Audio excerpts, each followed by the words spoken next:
Hey everyone, welcome back to my channel. My name is Claire. I'm so glad to see you here today. Today we are talking about quite possibly Bookstagram's favorite book, or series anyways. So let's jump right into it.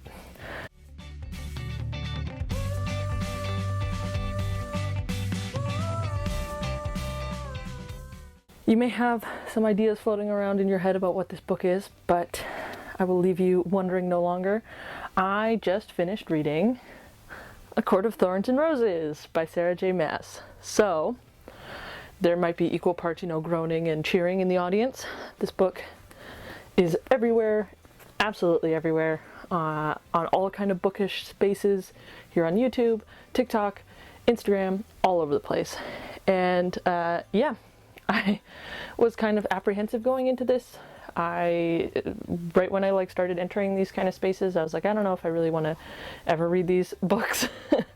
But just the farther I got in and the more I was reading, especially as I became more of a fantasy reader and reading more and more fantasy, I became more and more interested in what these books had to offer. I'm going to be straight with you. I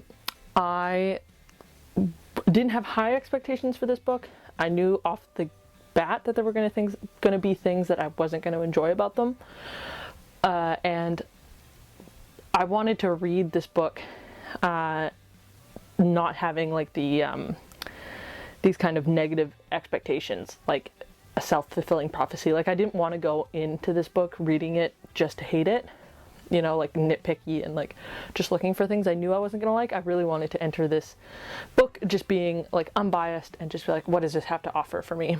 So finally I got into this mindset. After a while I was like, okay, I think I can handle this unbiasedly now.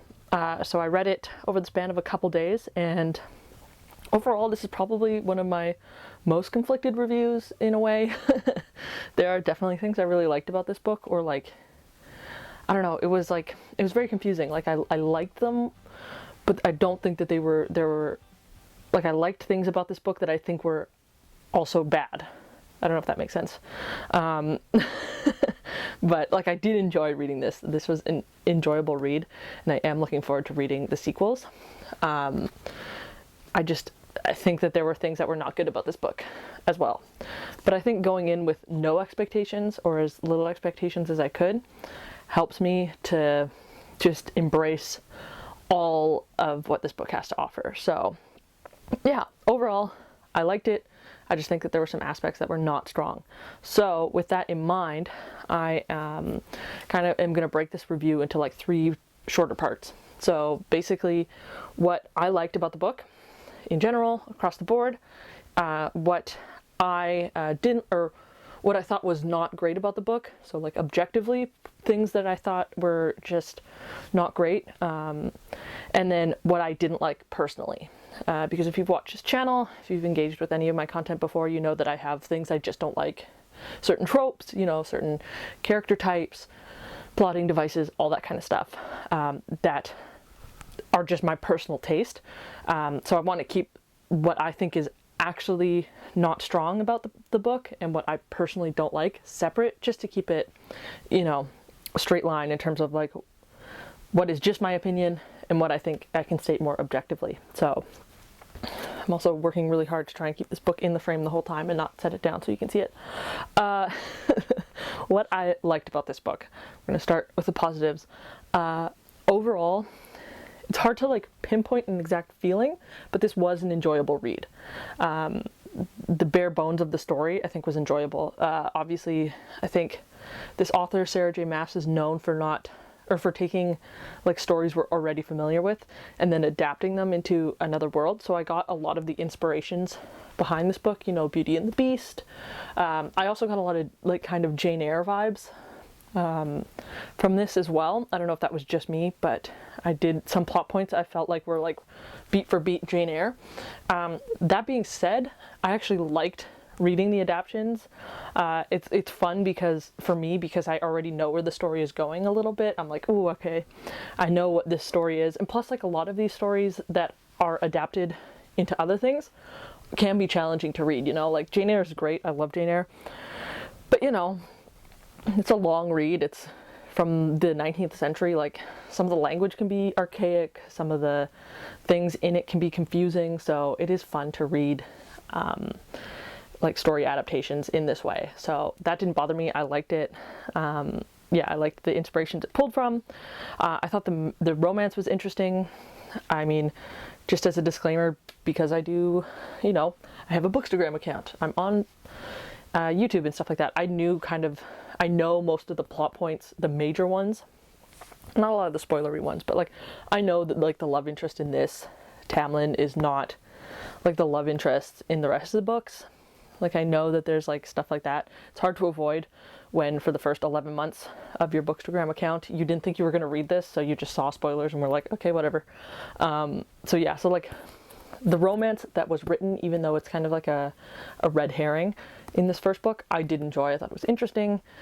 In terms of enemies to lovers, which is what this book trope is, I was surprised to actually find that I enjoyed it. Enemies to lovers is usually a trope I don't enjoy in books. I always find like it's not written believably because they're not enemies to start. But yeah, I felt like this earned it in a way. It was good. It was interesting. The romance kept me going. I'm gonna get into like lore and world building in a second, because I had some issues with it. But what is there in terms of the world, the politics, the lore, religion, I thought was cool. Was a great baseline. I thought it was interesting.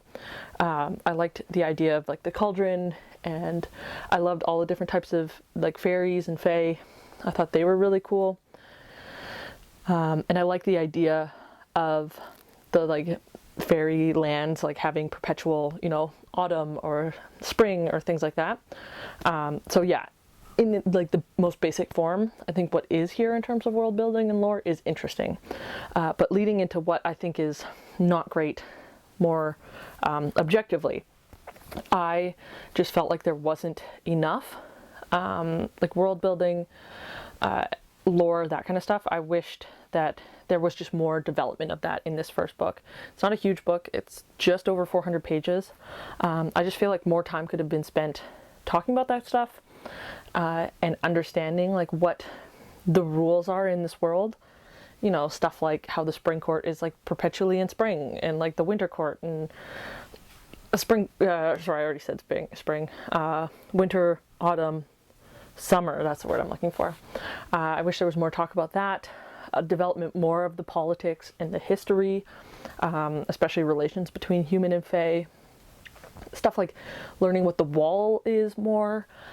And then the other thing to do with that is, man, I wish there was a glossary at the back of this. Like a glossary of terms, which is like really classic in a fantasy book. I just wish that it had that like for name pronunciation, and then also like description of like the different courts, and also like the different types of fairies. Like there's tons of different like fae in this, and I was always like, I can't remember who that, like what that is, like what their characteristics are. You know, you have like the seer and the, what is it, they're called Naga or something. You get my point. Like, I just wish there was an appendix with a glossary of terms in the back of this, because I love using those. I love using maps, and I love using glossaries to help me understand, because I lose track really easily. So in terms of world building, it lacked for me, but like I said, what was there was cool. I just wish they had built more on it. A couple other things that I think were not good, just objectively, like from a book reader point of view. I think the plotting was a little all over the place. I wish that there was more in the beginning to help us like earn that emotional connection with the sisters. Obviously, mostly Feyre. I think that's how you pronounce it. I always read it as Fair, but I'm notoriously bad at that kind of stuff. But Elaine and Nesta, I wish there was more build up to that at the beginning, because we just like jump into the story, and like the sisters and the dad are so brutal to Feyre, and I just like, because I didn't have any real emotional connection to Feyre, I just felt like this is way out of left field, and it feels like almost like caricature-esque. So I wish there was more of a build up to that, more of a like build up into like what the human world is like and what the politics are there, so that we can like invest in those characters and invest in Feyre, and then have her go into the fairy world. So yeah, I feel like that was really like quick, like suddenly we were just in the story, and it was like, oh my goodness, so much stuff is happening. Like literally in the first 40 pages, Feyre is like killed the wolf, everybody hates her, she gets the fairies attack, they tell her all this lore, there's a huge lore dump about like the treaty and all this kind of stuff, and then she gets whisked away, and then it's like boom boom boom boom boom, and I was just like, whoa, I wish there was like more time to develop these things. Likewise, at the end of the book, I feel like the last act of this book, basically everything under the mountain was like super convoluted. I was like, what is happening? There's like these trials, but also there's like this riddle, and like Feyre has to like know the riddle to get out, but also she has to pass like the trials to get out, but also she like owes a week of her life every month to Rysand, and like, but also she has to go to these parties, and then also she has these tattoos, and then also there's like this stuff with like Hybern and like Armarintha or whatever her name is, like, and like Tamlin is just like a stone wall, and like there was so much happening in that last section of the book. I was like, wow, my head hurts, not in a good way. Like it was so confusing. I just felt like it was really convoluted. There's just a lot of moments of convenience because like a fairy like helps Feyre. So yeah, that whole like last act I just found like really confusing and convoluted a lot of the time. Yeah, I was like, what is happening right now? Like basically everything from when Feyre gets sent back home to the human world onwards, I was like, I don't know what is happening right now.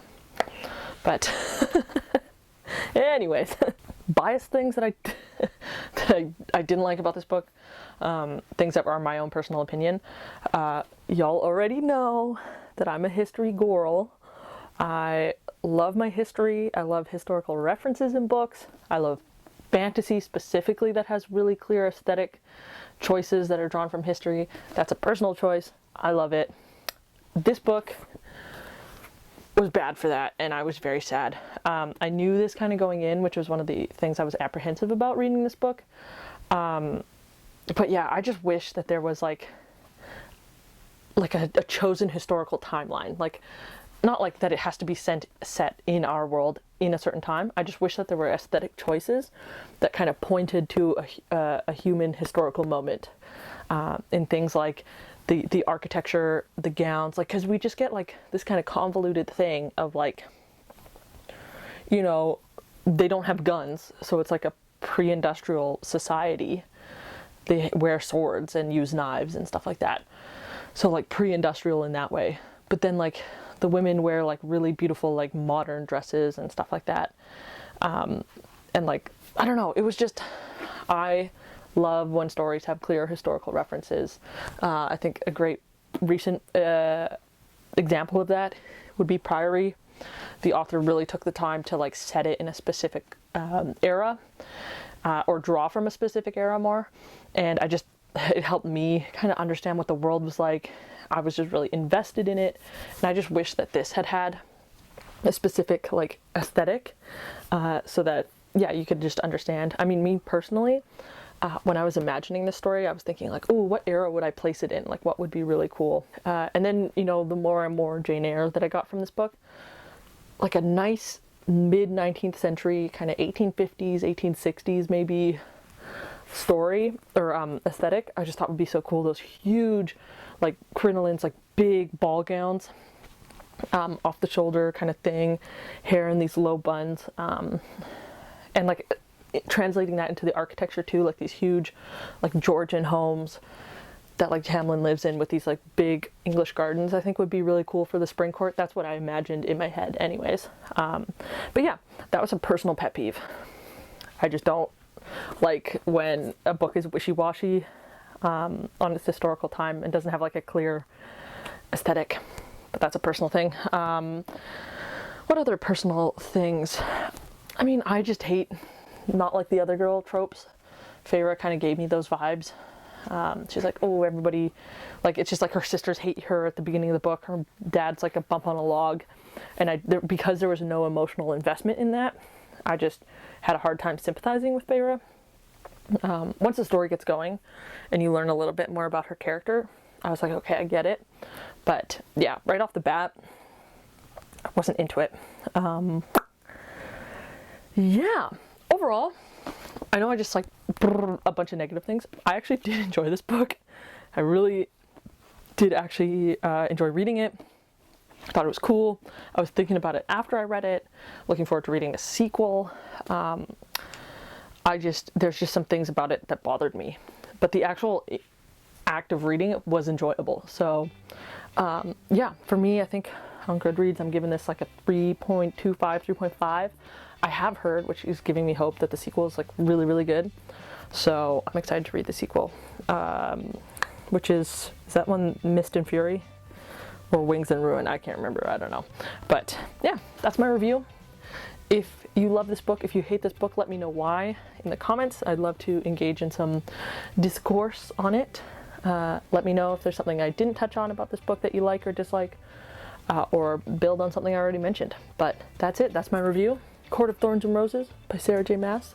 If you want to know more about this book or any of the other books that I've been reading, I have my Storygraph account, which is in the description, and yeah, I have other social medias in the description, or social media anyways. My Instagram is down there. Leave a like if you like the content, subscribe if you want to watch more, and check out some of my other videos. I hope you're having a good afternoon, evening, whatever you got going on, and I will see you in the next video. Bye everybody.